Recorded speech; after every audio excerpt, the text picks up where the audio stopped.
Hi everyone. In this video, we're going to take a closer look at a class of viruses called bacteriophages.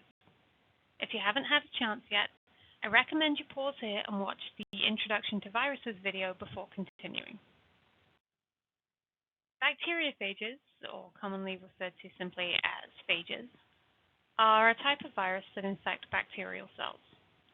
Structurally, they're some of the more complex viruses, with their genome contained inside of the capsid head structure, as you can see here, with additional proteins forming the tail and tail fibers, which are involved in the attachment of the phage to its host and delivery of the genome into the cytoplasm.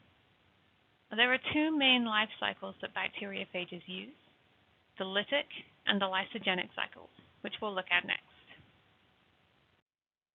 We're going to start off with the lytic cycle.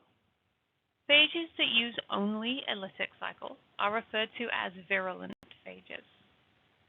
The process is similar to the general viral life cycle that we looked at in the introduction video, and it begins with attachment of the phage to the host, followed by the injection of the DNA through the tail and into the cytoplasm of the bacterium.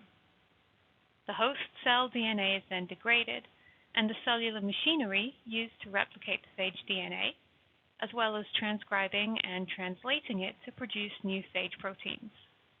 The phage particles will then self-assemble, culminating in the lysis of the host and the release of as many as 200 new phages from each infected bacterium. These new phages then go on to infect other cells, repeating the cycle. The second type of phage life cycle, which is only used by some, is the lysogenic cycle. Now, the lysogenic cycle on its own doesn't produce new phages.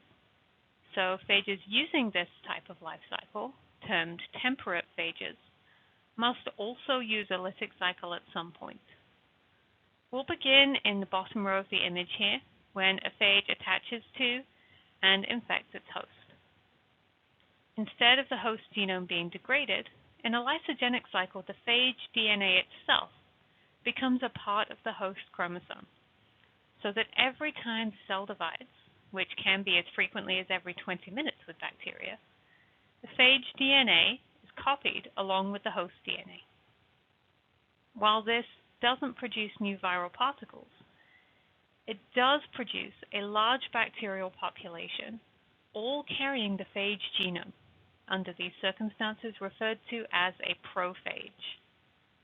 Now, under certain environmental conditions, the phage DNA can be excised from the bacterial chromosome, pushing the cell into a lytic cycle, producing new phages and culminating in the lysis of the host cell. Since they're unicellular organisms, bacteria don't have an immune system like multicellular eukaryotes. But they do have a mechanism to protect themselves against phage infection, which is known as the CRISPR-Cas9 system. Should a bacterium survive infection by a phage, some of the phage DNA will be retained in a clustered, regularly interspaced short palindromic repeat, or CRISPR region, effectively serving as a memory of the infection. Should the same type of phage infect the cell again, the CRISPR region will be transcribed, producing a short hairpin RNA complementary to that part of the phage genome. And this will direct the Cas9 nuclease to cut up the phage DNA, effectively saving the cell from the infection. Thanks for watching, and please be sure to check out the Introduction to Viruses video and the video on eukaryotic viruses.